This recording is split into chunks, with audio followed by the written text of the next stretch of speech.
할렐루야. 우리 시온 찬양대가 지난주에는 출장이다 뭐다 해서 몇 분이 빠지셨는데 오늘은 또 완전체가 찬양을 해서 그런가 굉장히 은혜롭고 또 힘이 있는 것 같습니다. 우리 시온 찬양대를 위해서 또 기도 많이 해주시고, 교회 앞에서 우리 시온 찬양대뿐만 아니고 헵시바에 이르기까지 우리 찬양하는 팀들의 영성이 굉장히 중요합니다. 저는 말씀 못지않게 찬양의 역사가 굉장히 크다고 믿는 사람입니다. 그래서 찬양을 통해서 하나님 기름 부으시고 그 위에 또 말씀이 뿌리를 내린다면 얼마나 풍성한 열매를 맺을 수 있겠습니까? 우리 시온 찬양대나 또 헵시바 또 호산나 또 우리 푸른나무 찬양대에 이르기까지 교회 안에 있는 모든 찬양팀들을 위해서 여러분 관심도 많이 가져주시고 기도도 많이 해주시기를 바랍니다. 5월은 가정의 달이라 지난주에 우리 교회는 또 고넬료를 앞에다 두고 경건한 믿음의 가정에 대해서 말씀을 드렸고, 또 약속했지만 우리 어르신들에게 또 감사의 표를 하기 위해서 작은 순서도 교회가 마련해서 많은 기관들이 참여함으로 또 감사를 했었습니다. 오늘도 또 지난주에 이어서 오늘 룻기에 나오는 룻을 좀 모델로 놓고 건강한 가정의 역사란 제목으로 가정에 대해서 한 번 더 말씀을 짚어보고자 합니다. 믿음의 가정을 향한 하나님의 거룩한 통치가 다음 세대를 보장합니다. 지금 하나님께서 우리 가정에 임재하시고 우리 가정을 통치하시는 그 하나님의 일들이 오늘을 부흥케 할 뿐만 아니라 다음 세대에도 변함없는 주도적인 세력이 될 수 있도록 하나님이 세워가신다는 점에서 오늘 우리 교회와 우리 가정들이 얼마나 중요한가 다시 한 번 더 돌이켜 보았으면 좋겠습니다. 오늘 본문에 보게 되면 이방 여자인 룻이 나옵니다.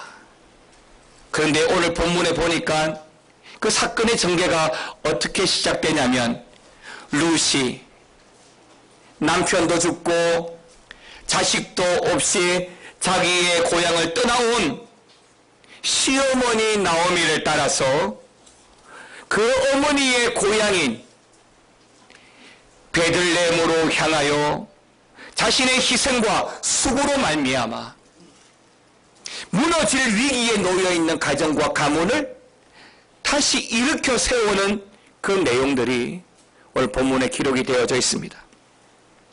한 가정에 이 룻이 등장함으로 말미암아 절망이 희망으로 소망으로 변하게 되어지는 그 역사를 보면서 하나님이 지금 이 룻이라는 여인을 통하여 한 가정을 새롭게 변화시켜가는 그 새로운 역사에 대해서 오늘 우리에게 보여주고 있습니다. 이제 오늘 본문의 말씀들을 통해서 우리가 경험할 수밖에 없는 인생의 수많은 고난의 역사가 어떻게 소망의 역사로 또 하나님의 역사로 바뀌어져 갈 수 있는지 말씀을 통해서 함께 알아가면서 그 은혜를 나누도록 하겠습니다. 먼저 첫 번째 우리가 나누기를 원하는 것은 가정에 임한 위기의 역사입니다. 룻기 처음 부분에는 나오미 집안에 닥친 불행에 대해서 먼저 소개하고 있습니다. 흉년이 들었습니다.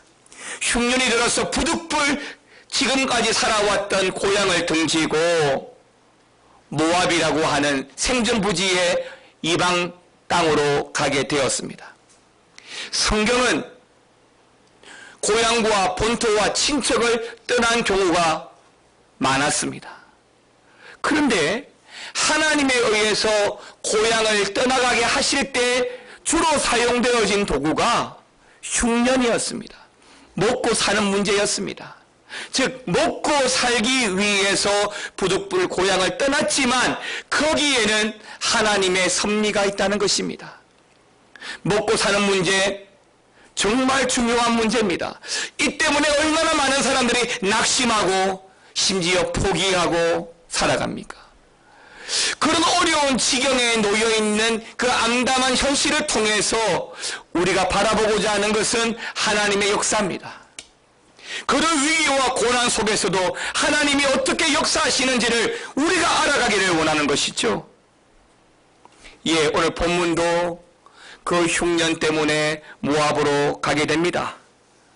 거기에서 두 아들이 결혼을 하게 되는데 현지 사람, 즉 모압 사람을 며느리로 맞이하게 되었습니다.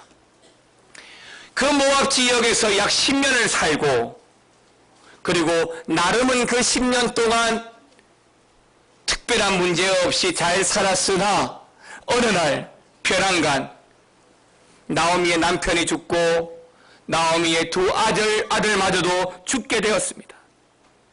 집안을 이끌어갈 수 있는, 집안의 기둥이 되는 남자들이 모두가 죽어버림으로 말미암아 이 가정이 말 그대로 풍지박산이 되었고, 뿐만 아니라 남자들이 모두가 죽음으로 말미암아 다음 세대를 기약할 수 없는, 소망 없는 가정이 되어져 버렸습니다. 굉장한 위기에 빠졌고 결국 시어머니와 며느리, 과부가 되어져 버린 이 세 여인의 삶은 참으로 소망 없는 고난의 삶이 될 수밖에 없었습니다. 룻기의 중심 주제 중에 하나가 무엇이냐면, 내가 이유를 알 수 없는데 주어진 재난으로 말미암아 겪게 되는 고난입니다. 이러한 주제는 우리 시가서 중에 욥기에 나오는 욥이 겪어야만 했던 알 수 없는 고난과 너무나 흡사한 내용입니다. 그런데 우리가 욥기를 통해서도 보게 되었지만, 나는 알 수 없고 나는 이해할 수 없는 고난과 어려움과 문제였지만 하나님은 그 고난을 통해서 역사하시고 그 일들을 통해서 승리하시는 것들을 우리가 보아왔다면, 오늘 이 룻기에 나오는 룻과 나오미가 경험하는 그 알 수 없는 고난과 고통을 통해서 하나님께서는 또 어떻게 우리 가정을 이끌어 가실지를 우리가 함께 바라보았으면 좋겠습니다. 집안의 대가 끊어지게 되는 것은 절망입니다. 가정의 남편이 죽임을 당하고 두 아들마저 죽임을 당했다라고 하는 것은 하늘이 무너지는 고통이고, 사실 더 살아갈 수 있는 용기가 상실한 순간입니다. 이런 절망적인 위기에 시어머니 나오미가 결단한 것 중에 하나는 다시 고향으로 돌아가는 것입니다. 고향으로 돌아가는 것은 하나님의 땅으로 돌아가는 것을 의미, 절망과 포기할 수 있는 순간에 다시 하나님께로 돌아간다는 것은 더 이상 희망 없고 소망 없는 인생일지라도 하나님께 맡김으로 하나님이 이끌어갈 우리의 가정을 기대하기 때문인 것이죠. 때문에 나오미는 그를 위한 첫 번째 자금으로 모압에서 맞이한 두 며느리를 친정으로 돌려보냅니다. 그러나 두 며느리 중 하나는 시어머니 나오미의 권고대로 친정으로 돌아가게 되지만, 룻은 이를 거절하고 끝까지 나오미와 함께 할 것을 고집합니다. 그러니까 룻은 시어머니가 당한 고난 나도 함께 당하고, 시어머니가 살아가야 할 그 인생을 함께 살아감으로 어떤 고난이 주어지더라도 동참할 것을 결정하고 자청한 것입니다. 이러한 룻의 결정과 더불어 나오미와의 동행은 사실은 굉장히 뜻밖의 일인 것이죠. 전혀 얘기하지 못한 일입니다. 왜냐하면 요즘도 그렇지만 당시에도 젊은 여자의 몸으로 혼자 살아간다는 것은 사실 감당하기가 어려운 일이니까요. 시어머니의 권유대로 돌아간 동선 오르바처럼 자기 친정으로 돌아가는 것이 보통 혼자 된 젊은 여인들이 걸어갈 수 있는 길인데, 룻은 그런 보통의 길을 선택하지 않고 나오미와 함께 고난의 길로 자청하였습니다. 이런 룻의 결정이 룻기 1장 16절 17절에는 잘 설명하고 있는데요, 이렇게 말하고 있습니다. 같이 한번 읽어보겠습니다. 룻이 이르되 내게 어머니를 떠나며 어머니를 따르지 말라고 돌아가라 강건하지 마옵소서. 어머니께서 가시는 곳에 나도 가고 어머니께서 머무시는 곳에서 나도 머물겠나이다. 어머니의 백성이 나의 백성이 되고 어머니의 하나님이 나의 하나님이 되시리니 어머니께서 죽으시는 곳에서 나도 죽어 거기 묻힐 것이라. 만일 내가 죽는 일 외에 어머니를 떠나면 여호와께서 내게 벌을 내리시고 더 내리시기를 원하나이다 하는지라. 아멘. 무너진 가정, 절망만 보이는 그 가정에 이러한 룻의 결정은 사실 우리를 굉장히 의심케 하고 당황케 하지만, 여기에 나와 있는 이 룻의 고백을 보게 되면 어머니의 백성이 나의 백성이 되고 어머니의 하나님이 나의 하나님이 되어짐으로 그 하나님의 거룩한 통치로 살아가겠다는 것을 다짐하는 것입니다. 시어머니, 어머니의 믿음의 결정은 이방 여인, 모압 여인 룻일지라도 동일하게 믿음의 결정과 그 하나님으로 말미암아 살아갈 것을 고백하게 합니다. 부모의 세대가 주어지는 위험과 어려움과 실패의 삶 속에서 어떤 선택을 하느냐에 따라서 그 자녀들도 그렇게 살아갈 수밖에 없다는 것을 우리는 알아야 합니다. 내가 믿음의 결정과 기도의 무릎을 꿇어서 나에게 주어진 위기와 문제들을 하나님께 맡기고 하나님께 돌아갈 때에 우리의 자녀들도 룻도 어머니와 같이 그런 결정과 그런 고백을 할 수 있는 것입니다. 어쩔 수 없이 룻과 함께 돌아온 나오미가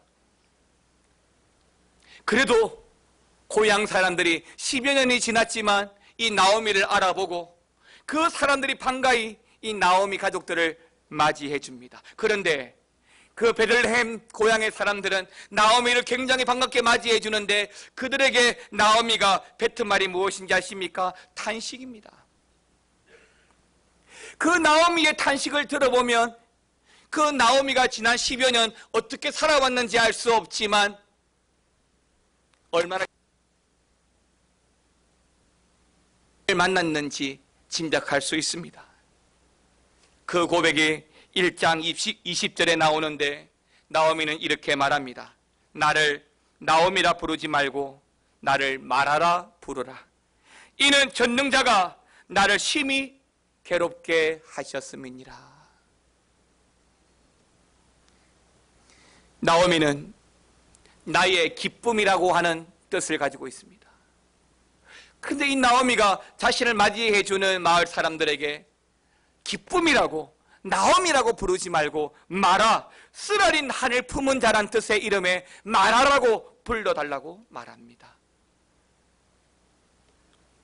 여러분, 오늘날의 시대를 바라보면 한국 사회가 영적으로도 경제적으로도 정치적으로도 굉장히 어려운 시대를 맞이하고 있습니다. 한국 사회와 한국 교회는 IMF 이후에 많은 위기를 극복하고 2002년 한일 월드컵과 또 평창 동계올림픽을 개최하는 등 많은 발전과 성과를 이루었지만 지금도 여러 가지 사회적 요인에서부터 경제적인 문제와 가정 안에서 발생하는 문제로 우리 가정들이 얼마나 많이 무너지고 위기에 직면하고 있는지 모릅니다. 이혼은 물론이고 부모들이 어린 자녀들을 데리고 동반 자살을 시도한 경우만 하더라도 올해만 벌써 1월 달부터 매월 한 건씩 5건이나 발생했습니다.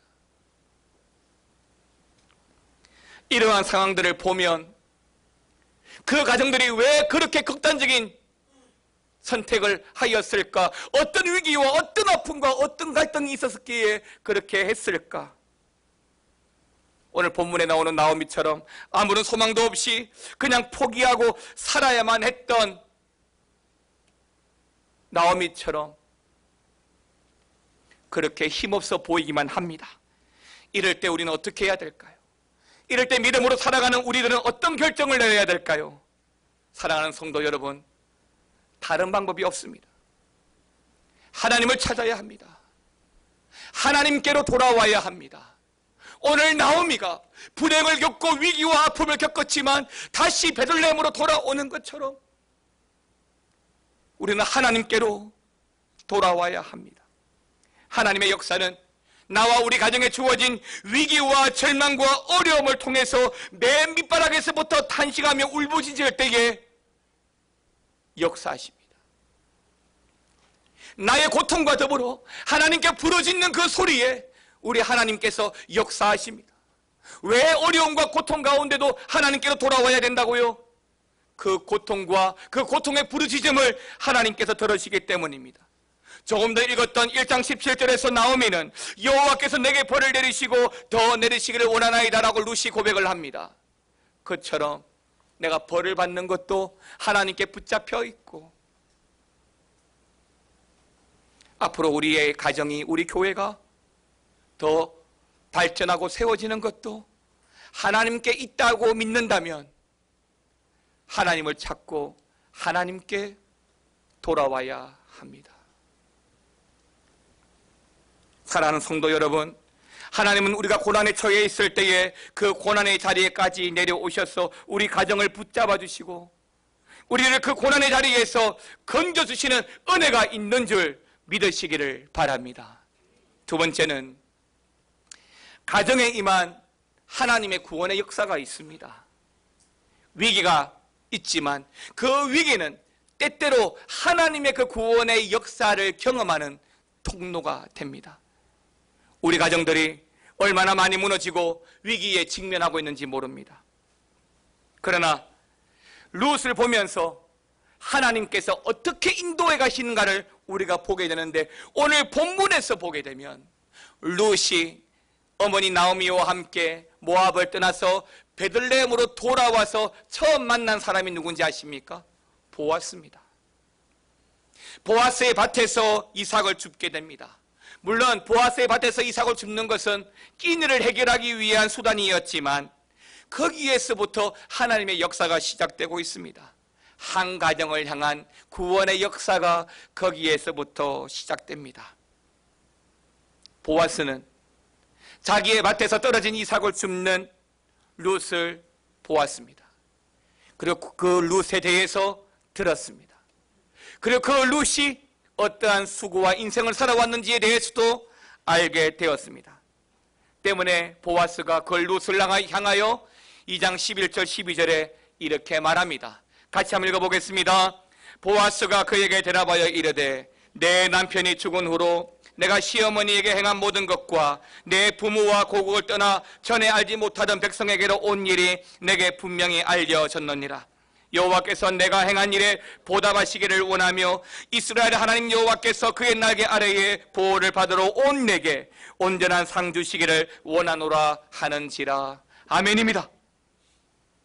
이 보아스도 룻이 어떤 인생을 살아왔고 어떤 고난에 동참해 왔고 어떤 결정으로 여기까지 나온지 알았기 때문에 그 보아스 역시도 그 룻에게 가정의 위기를 극복하는 것은 오직 하나님께만 있다는 그 사실을 다시 한 번 더 상기시켜 주면서 우리 하나님이 보아스와 그의 가정에 보답해 주기를 원한다라고 기도하고 있습니다. 사랑하는 성도 여러분, 여러분의 가정에 하나님의 보답이 있기를 축원합니다. 여러분의 가정에 하나님의 그 온전한 상이 있기를 축원합니다. 결국 나오미는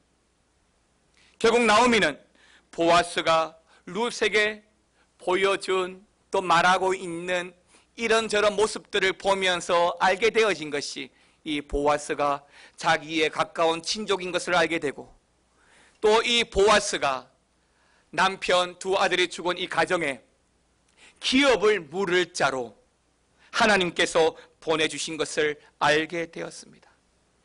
때문에 2장 21절에 보게 되면 이 나오미는 어려운 결단을 또 하나 하는데요, 그와 함께 따라온 며느리 룻을 보아스에게 보내게 됩니다. 며느리 룻에게 목욕을 시킵니다. 향수를 바르게 합니다. 그리고 아무도 눈에 띄지 않게 보아스의 잠자리에 들어가게 만듭니다. 굉장히 어려운 일입니다. 요즘과 같은 시대에도 말도 되지 않는 일이지만 당시에는 시족 중심의 사회를 이루고 있었고, 또 성경적으로도 가업을 이어가는 당연한 절차 중에 하나였습니다. 하지만 그럼에도 불구하고 이런 일을 도모한다는 것 자체가 당시에도 사람들로부터도 충분히 지탄을 받을 수 있는 일이기 때문에 나오미는 룻에게 가급적 남의 눈에 띄지 않도록 당부하고, 또 그러한 일을 수행해야 하는 룻은 이것 또한 여인의 몸으로 감당하기 어려운 일이기도 하지만 남의 눈에 띄지 않고 조심조심하게 행해야 하는 이 모든 일들이 하나의 모험이요, 위험이 따르는 또 다른 고난이 되는 것입니다.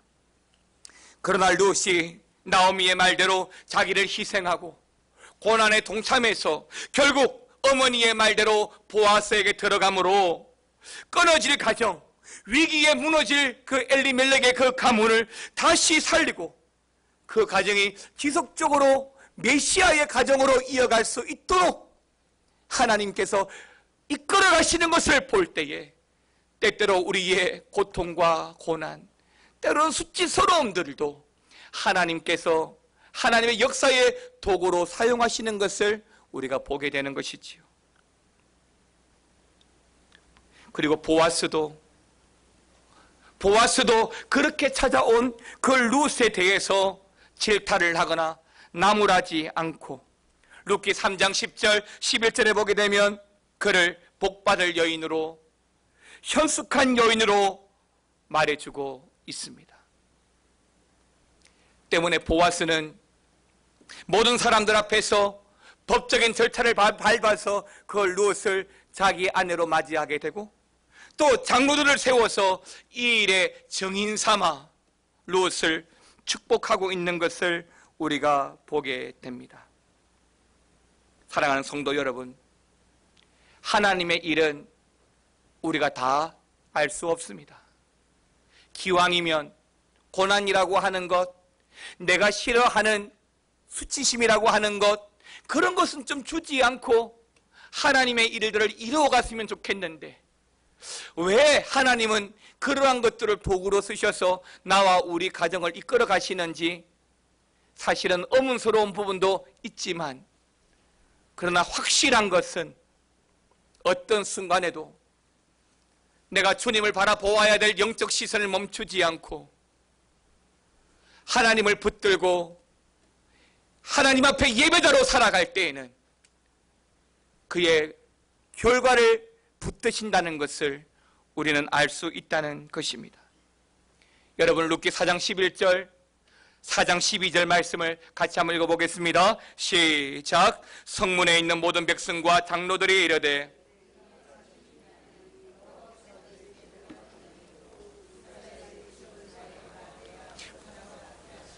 내가 에브라스에서 유력하고 베들레헴에서 유명하게 하시기를 원하며 여호와께서 이 젊은 여자로 말미암아 내게 상속자를 주사 내 집이 다말이 유다에게 낳아준 베레스의 집과 같게 하시기를 원하노라 하니라. 아멘입니다.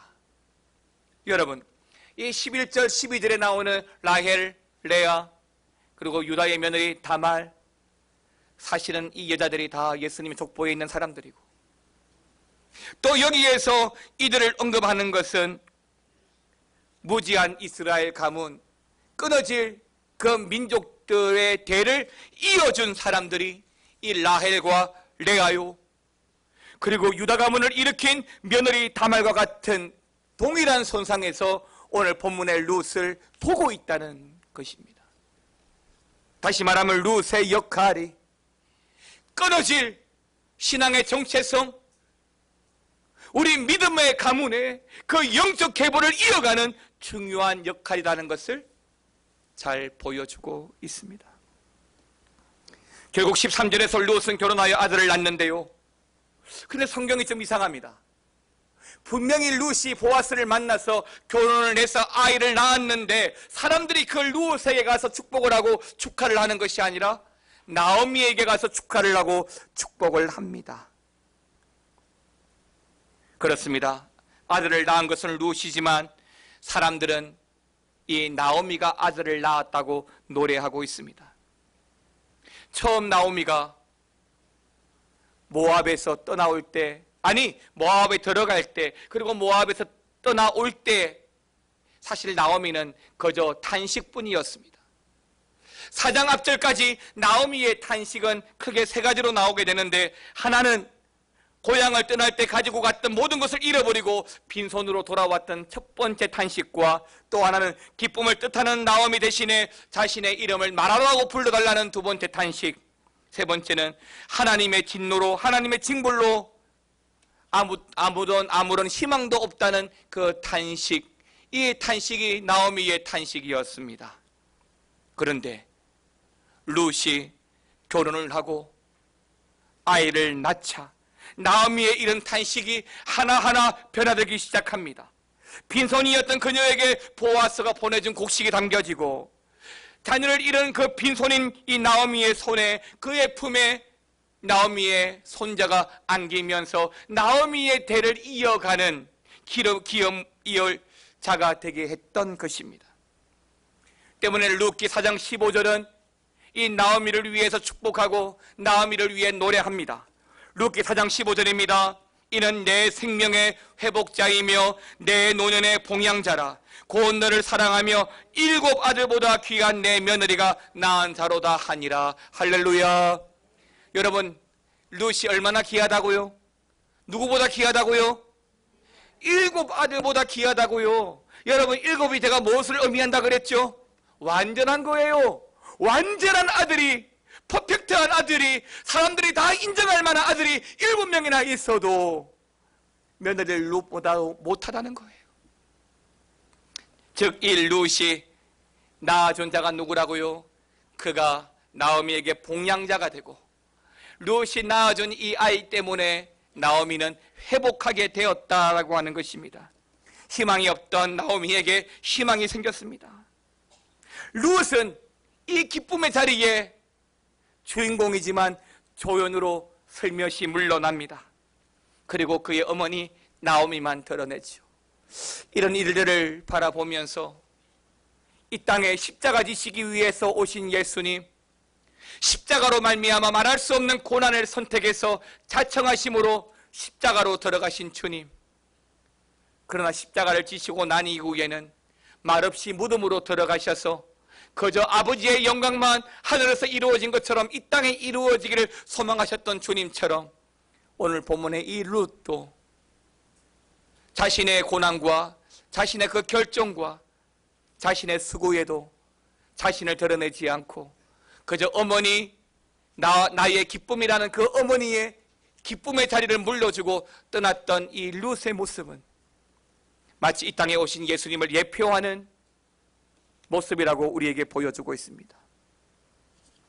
사랑하는 성도 여러분, 오늘 우리의 고난의 현실은 역사를 반전시킬 룻과 같은 고난의 동반자를 필요로 하고 있습니다. 우리 가정에, 우리 교회가 앞으로 가는 데 있어서 주어질 예상하지 못할 어려움과 고난이 있더라도 거기에 함께할 동반자를 요구하고 있습니다. 이 고난의 역사를, 그리고 그 기쁨의 역사로 바꿀 수 있는 분은 주님이시지만, 믿음으로 그 고난을 바라보고 그 속에서 주님의 뜻을 이어가려는 신실한 그리스도인들의 희생과 그 수고가 오늘 우리 가정과 교회에도 지속적인 구원의 역사를 가져다 줄 거라고 믿습니다. 사랑하는 성도 여러분, 룻기는 룻이라는 연약한 여인의 고난과 희생으로 이루어진 말씀입니다. 역설적이지만은 고난과 위기의 역사를 벗어나기 위해서는 유일한 중보자이신 예수 그리스도의 고난이 필요했던 것처럼 한 가정, 위기의 가정을 살리기 위해서 오늘 룻의 고난의 동참이 필요했던 것입니다. 오늘날 많은 가정들이 위기와 갈등을 겪고 있습니다. 그러나 바로 이런 위기일수록 하나님의 구원의 손길을 기다리면서 우리 교회가 또 우리 가족들끼리 격려해주고 위로해주고 서로 기도해가면서 하나님께로 나와야 될 줄 믿습니다. 고난의 때에 불평과 원망은 완전히 파괴하는 마귀의 괴략일 뿐 결코 어떤 도움도 되지 않습니다. 가족 모두가 룻과 같이 자기를 완전히 희생하며 서로를 섬길 때에 거기에 구원의 역사가 일어나는 줄 믿습니다. 우리가 확신할 수 있는 것은 지금 우리가 고난의 역사의 중간에 있다 할지라도 반드시 역전시킬 수 있다는 것입니다. 이제 우리는 고난으로 말미암아 탄식하지 말고 역사를 두루 살피시며 하나님께서 명하시는 십자가의 길을 향해서 순종함으로 나갈 수 있기를 바랍니다. 분명히 이 역사에 하나님이 마련하신 구원의 입구가 있는 줄 믿고 평범한 여인 룻처럼 우리가 다 동반자가 되어서 주의 사역에 함께하고 우리의 가정에, 위기의 가정에 또한 동반자가 되어서 룻과 같이 하나님 앞에 새로운 생명의 역사, 건강한 가정의 역사를 이끌어가는 저와 여러분 되시기를 우리 주님의 이름으로 축원합니다. 주님의 그 선한 역사가 우리 교회와 여러분 가정 위에 충만하기를 다시 한 번 더 주의 이름으로 축원합니다. 함께 찬양해 가겠습니다.